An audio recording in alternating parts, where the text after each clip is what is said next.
There comes a moment in life when the noise of the world quiets just enough for us to hear something deeper, a subtle ache, a whisper from within. It's in those still moments that we begin to wonder who we really are beneath all the masks we wear.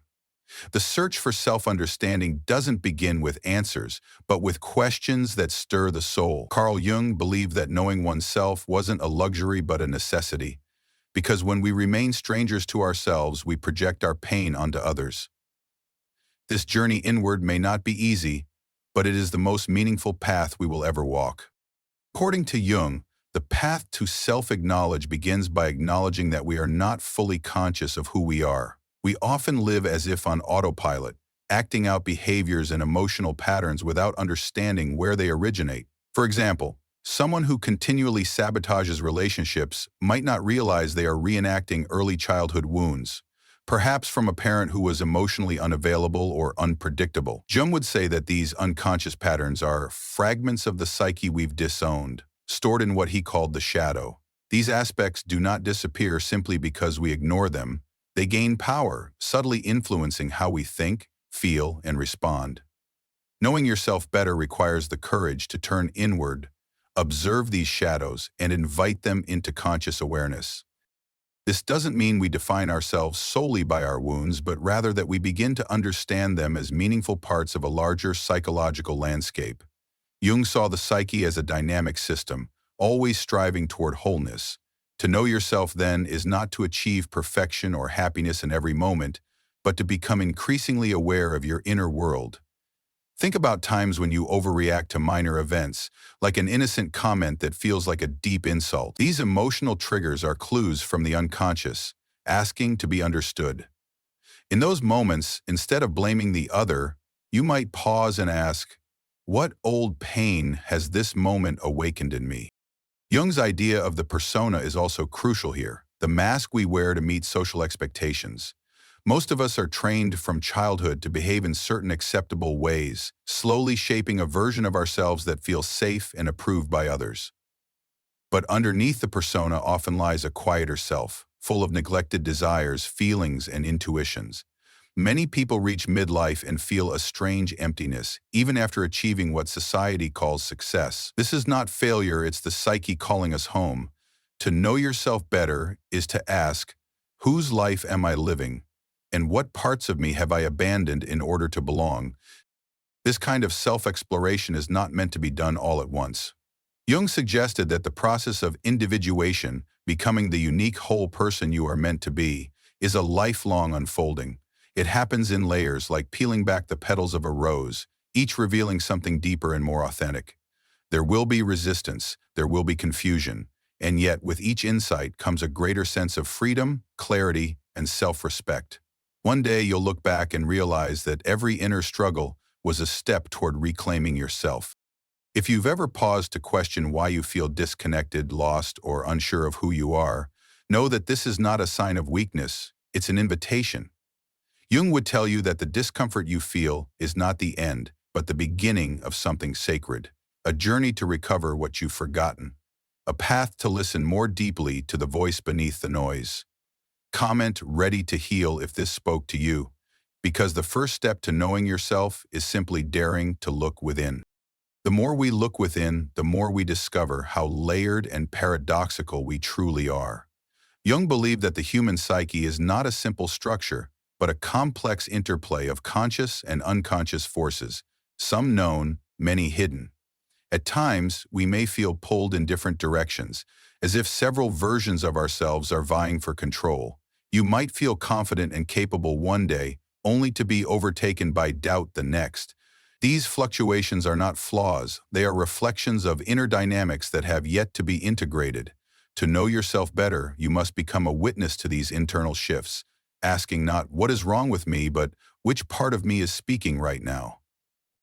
One of Jung's most powerful tools for self-discovery was the exploration of dreams. He saw dreams not as random nonsense, but as messages from the unconscious, symbolic stories that reveal truths the waking mind resists. For instance, someone might dream of being chased by a shadowy figure, waking in fear. But Jung would ask, what is the shadow chasing you trying to show you? Perhaps it's anger you were never allowed to feel, or confidence you were taught to suppress. Dreams bypass the filters of our persona and speak in the language of archetypes, symbols, and deep emotion. To keep a dream journal, even casually, is to open a direct dialogue with the deeper layers of who you are.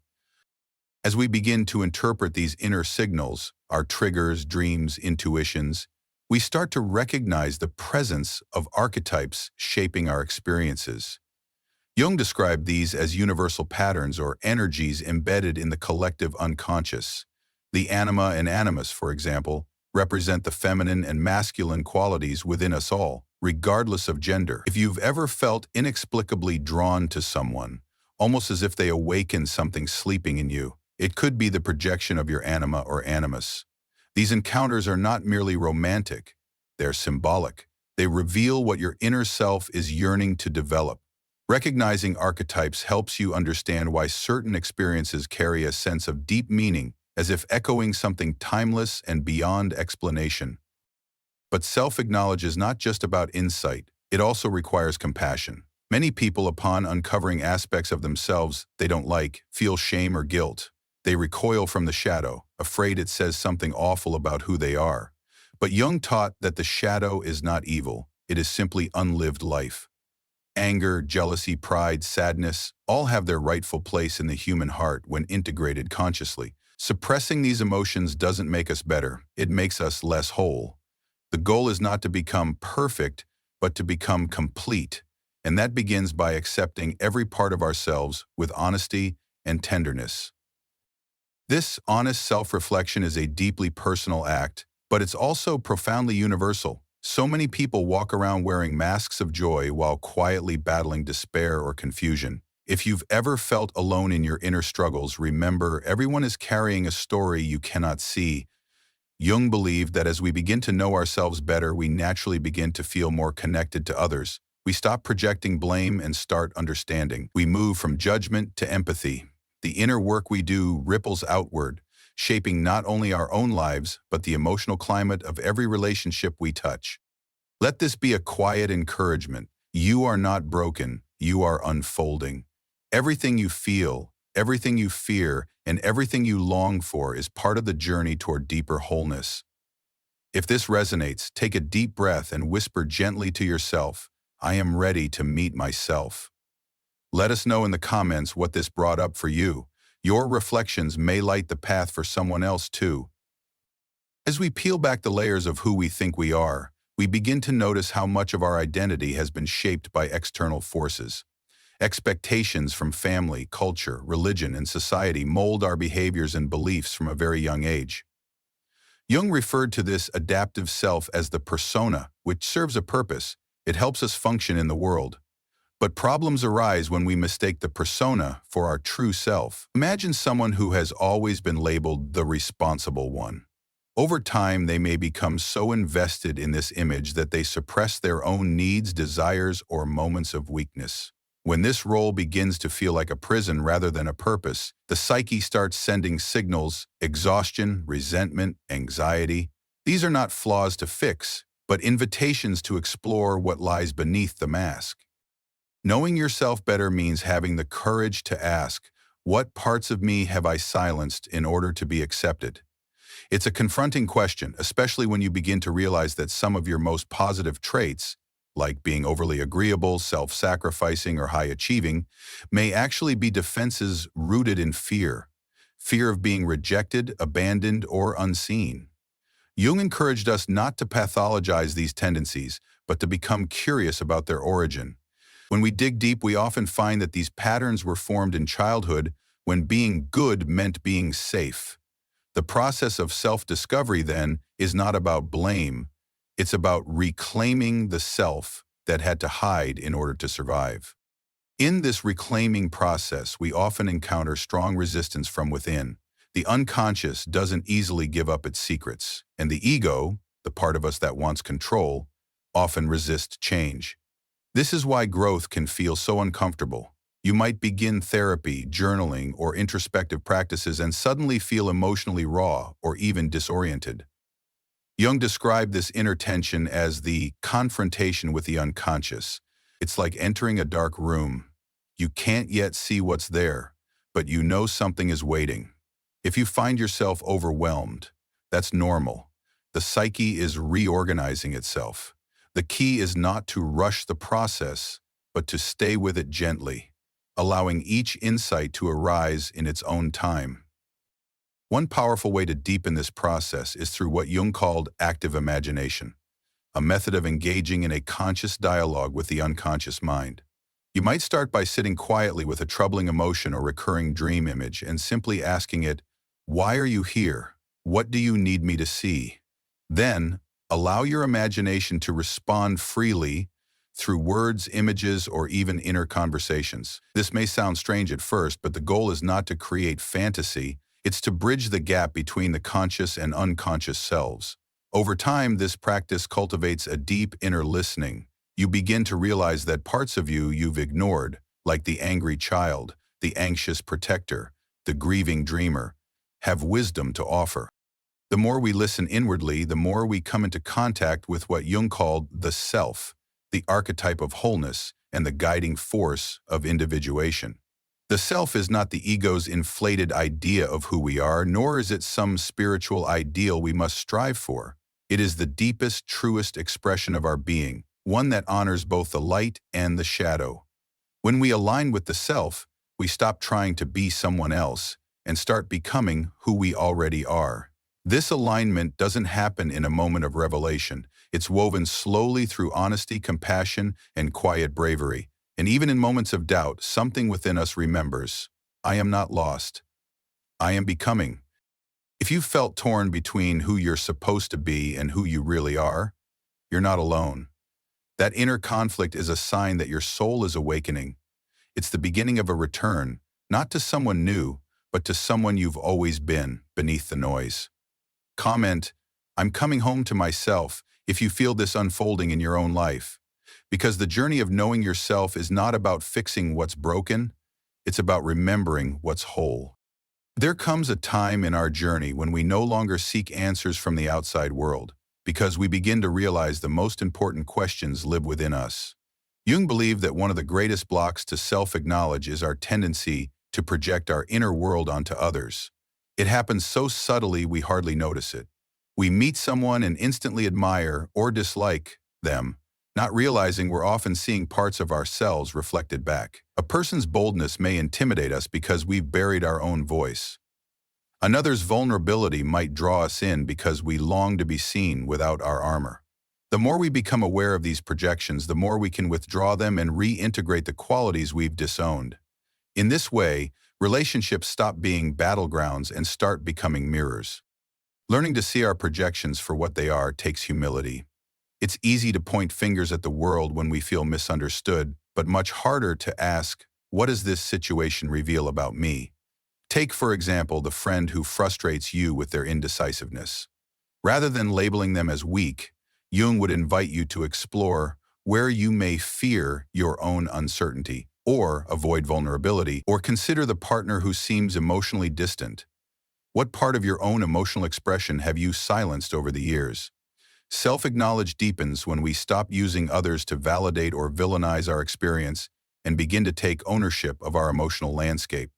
It's not about self-blame, it's about self-responsibility, which is a quiet form of power. This process is not without its sorrow. As we come to see ourselves more clearly, we must also grieve the years spent hiding, pretending, or living in fear.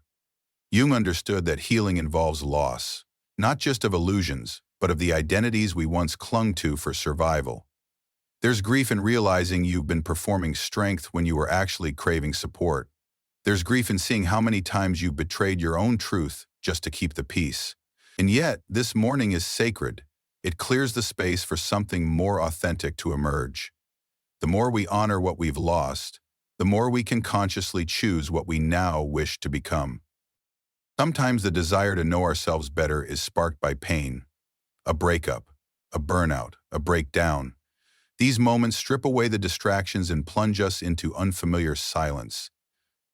Jung saw these moments not as curses but as initiations, a kind of death and rebirth within the psyche.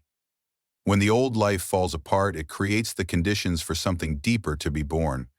but only if we resist the urge to patch things up too quickly. In our rush to feel better, we often miss the wisdom these experiences offer. Pain has its own intelligence. If we listen patiently, it tells us where we are out of alignment, where we are pretending, and where we are ready to grow. As we move through these inner thresholds, we begin to touch something ancient and wise within us. Jung called this the wise old man or wise old woman archetype, the inner guide that knows what the ego forgets. You might hear it in a quiet intuition that says, wait, or in a sudden moment of clarity that rises like a tide. This inner guidance doesn't shout, it doesn't force. It emerges when we make space, when we slow down, sit with ourselves, and ask honest questions. You don't have to go looking for it. It lives in you. The more you listen, the more its voice becomes familiar, and when it speaks not just for your healing, but for your becoming. If any of this has stirred something within you, an old memory, a quiet ache, or a longing for truth, honor that feeling. It means you're listening, you're awakening, you're on the path. Comment, I'm ready to remember who I am if this resonates with your heart. Because in the remembering, we slowly return to our original self, the one untouched by fear, shaped by love, and waiting patiently beneath the surface. To truly know yourself is to move beyond labels, roles, and identities, and to encounter the mystery at the core of your being. Jung often reminded us that we are not just personalities, we are souls in the process of unfolding. And yet, in a world obsessed with certainty and definition, it can feel unsettling to let go of who you thought you were. You may have built your entire life around being the strong one, the caretaker, or the achiever, but beneath those titles lies someone softer, more nuanced, someone whose needs and truths have often been buried under the demands of being needed or admired. The journey towards self-understanding invites us to loosen our grip on who we think we are and open to who we might become when we are no longer performing. This surrender can feel like standing on the edge of a cliff, letting go of the familiar without knowing what waits on the other side. But Jung assured us that the unconscious has a natural tendency toward balance and wholeness. We do not descend into chaos when we step into the unknown. We return to the organic intelligence of our own psyche. Still, the fear is real. You may feel a strange emptiness as old patterns dissolve. You may question your choices, your relationships, even your very sense of purpose. These feelings are not a regression, they are growing pains. They signal that your identity is reorganizing, making space for a more authentic expression to emerge. Many people reach this point and wonder, but what if I don't like what I find inside? That fear is deeply human.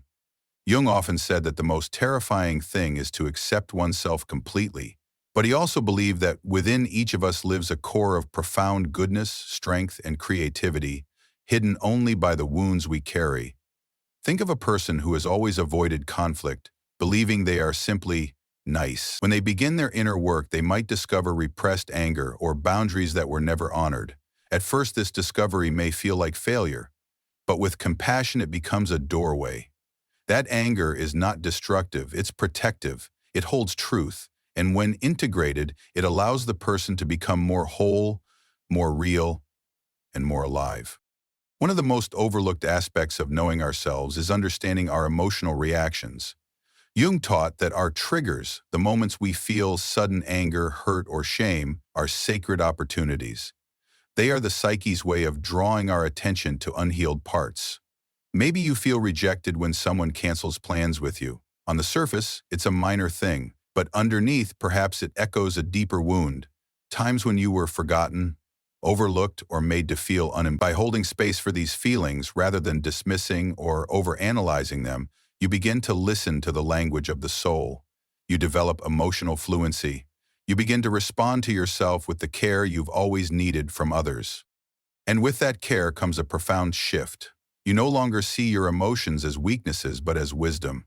You stop asking others to make you whole because you realize that your wholeness was never missing. It was simply waiting to be remembered.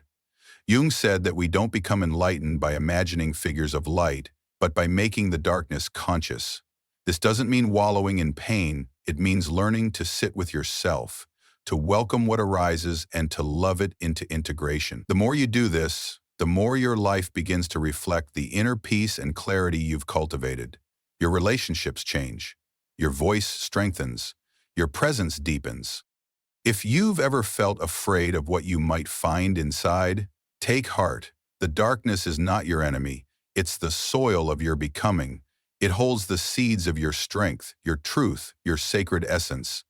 Comment, "I welcome all of me," if this speaks to where you are on your path, because every part of you, light and shadow, joy and grief, is worthy of being known and worthy of being loved. As the journey inward deepens, there often comes a moment when we realize how much we've misunderstood our own pain. We've spent years trying to escape it, suppress it, or explain it away, believing that our suffering was a sign of something broken. But Jung reframed pain as the very ground upon which transformation begins. He saw neurosis not as an enemy, but as a signal, a message from the soul that something essential is asking to be seen. When we pause to truly listen to our discomfort, we may find that it's not there to harm us, but to guide us. Beneath anxiety may lie the call for authenticity. Beneath sadness, the memory of something sacred we've lost. To know yourself better is to stop asking, "How do I get rid of this?" and begin asking, "What is this trying to show me?" In this deeper stage of self-inquiry, solitude becomes a powerful ally. Not isolation, but intentional stillness, the kind that allows the unconscious to speak. Many of us are so accustomed to filling our time, our space, even our heads with noise that we've forgotten how to simply be.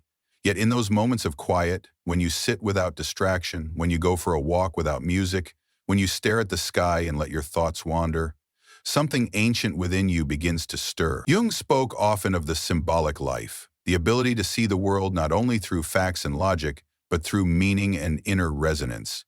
When you begin to see your life symbolically, even the smallest events become invitations. A lost object, a recurring dream, a sudden encounter. They all carry messages if you are willing to look. Sometimes, in the stillness, you'll find echoes of who you used to be. Old fears, forgotten desires, even childhood memories might rise unexpectedly to the surface. Jung would tell you not to push them away. These fragments are like puzzle pieces, the lost parts of yourself you're slowly reclaiming. That memory of being silenced in school might help you understand why you struggle to speak up now. That childhood joy in drawing, dancing, or wandering alone in nature might remind you of a truth you've neglected. The psyche has its own timeline for healing, and it often moves in spirals, not straight lines. You may revisit the same themes again and again, but each time from a deeper place of wisdom. Healing, after all, is not about erasing the past. It's about weaving it into your present with tenderness and truth. Jung often warned of the danger of living too far removed from our own soul. When we ignore our inner life, we become disconnected, anxious, resentful, emotionally numb. We might look successful on the outside, yet feel hollow within. Knowing yourself better is the antidote to this soul loss. It's not about chasing happiness or fixing flaws, but about creating a life that feels inwardly aligned. You may find yourself letting go of relationships, habits, or goals that no longer resonate. This can feel disorienting, but the emptiness you feel in between is not a void. It's a clearing, a sacred pause before the emergence of something truer. And the more you trust that process, the more you'll begin to feel whole, not because everything is perfect, but because everything finally belongs. It is here, in this place of grounded presence, that the self begins to move through you more clearly. You find yourself saying things you didn't know you knew.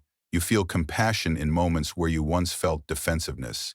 You recognize your old patterns not with judgment, but with gentle understanding. Jung called this process individuation, the integration of all your parts into a unique whole being. It's not a destination, but a way of being, a quiet revolution, a life lived from within. It doesn't make you immune to pain, but it gives your suffering meaning. It roots you in something deeper than circumstance, a sense of connection to your own soul and to the greater mystery of life itself. If you've ever felt like you're shedding layers, stepping into a more authentic version of yourself, you're not imagining it. That is the path of individuation. It's subtle, it's sacred, it's real. Comment, "I honor the journey," if this part of your story resonates with you, because every moment of clarity, every quiet awakening, every tear and every truth brings you one step closer to the self you were always meant to be. As you walk further along this inner path, something remarkable begins to happen. You stop chasing wholeness outside of yourself and start discovering it within. There's a softening, a deep exhale as you realize that self-acknowledge is not about becoming someone else, but about finally allowing yourself to be fully you. Jung taught that integration, the weaving together of the conscious and unconscious, the shadow and the light, is the essence of individuation. And the more integrated you become, the less fragmented you feel. You're no longer trapped in inner conflict, constantly torn between what you want and what you think you should want. Instead, you begin to live from a deeper center, one that is not reactive, but rooted. This rootedness brings a new kind of strength, not the brittle strength of perfection or control, but the quiet power of self-acceptance. You can face discomfort without being overwhelmed. You can hold space for contradiction without needing to resolve it immediately. Jung understood that true maturity involves tolerating the tension of opposites, the desire for freedom and the need for connection, the pull toward the new and the comfort of the familiar. Knowing yourself better means no longer running from these tensions, but learning to sit with them, breathe with them, and let them teach you. You stop searching for one right way to be and begin honoring your complexity. And in that space, life begins to feel more honest, more fluid, and more alive. You also begin to notice how much energy you once spent trying to be someone else, trying to meet invisible expectations, win approval, or earn worthiness. As that compulsion fades, a new kind of spaciousness opens up. You laugh more easily, you speak more freely, you say no without guilt, and yes without fear. This doesn't mean you never feel doubt or anxiety again. It means those emotions no longer control you. You've befriended them. They are part of your inner family now, like old companions with lessons to share. Jung believed that when we embrace our totality, including the parts that once embarrassed or frightened us, we become luminous. Not because we shine like the sun, but because we glow from within. With this inner light comes the ability to show up more authentically in the world. Relationships shift. You may lose some connections that were built on old roles or false versions of yourself. That can be painful, but it also makes room for deeper, truer connections to emerge, ones based on mutual growth, emotional honesty, and soul resonance. You no longer fear being alone because you've learned how to be with yourself. And from that place, you attract others who are doing the same work. The outer world begins to reflect the harmony you've cultivated inside. This is not a fantasy, it's the natural unfolding of inner alignment. It may not always be easy, but it is always real. Eventually you realize that this path doesn't end, it evolves. Jung never spoke of completion in the sense of final arrival. Instead, he saw individuation as a spiral, each new layer revealing a deeper truth, a subtler shadow, a richer light. There is no rush, no need to force anything. Every insight, every heartbreak, every unexpected joy becomes part of your unfolding. You are not here to become perfect. You are here to become whole. And wholeness includes laughter and grief, certainty and confusion, strength and vulnerability. The deeper you go, the more you realize you are not your wounds, but the wisdom that rises from them. If you've felt even a glimpse of this wholeness, maybe in a quiet moment of peace or in the way your inner voice has softened, trust it. That is the self speaking. That is your soul remembering. Comment, I trust the unfolding, if you've begun to sense this gentle return to center. Because the more you come home to yourself, the more life becomes not a battle to win, but a mystery to live. In the end, to know yourself is not to have all the answers, but to live in deep and loving relationship with your own inner world. Jung never promised a life without struggle. He taught that the soul grows through tension, contrast, and discovery. But he also showed us that within each of us is a compass, a guiding self that never stops calling us home. When you begin to live in connection with this deeper self, you no longer move through life as a stranger to your own story. You become an active participant in your unfolding. You begin to see meaning where before there was only pain, potential where there was once only fear. And with that, you reclaim your life, not as something to survive, but as something sacred to inhabit. Self-acknowledge is not something you accomplish once and then forget. It is a daily practice, a deep listening, a conversation that continues throughout your life. Some days it will be loud, full of breakthroughs, insights, and clarity. Other days it will be quiet, just the soft hum of presence and patience. But even in the stillness, the work continues. You may notice a shift in how you react or a newfound ability to sit with your feelings instead of running from them. These are signs of integration, of healing, of your soul rooting itself more deeply into this human life. The more you show up for yourself, the more you learn that knowing yourself is not a destination, but a lifelong intimacy. And perhaps the greatest gift of this journey is not only what it gives you, but what it allows you to give others.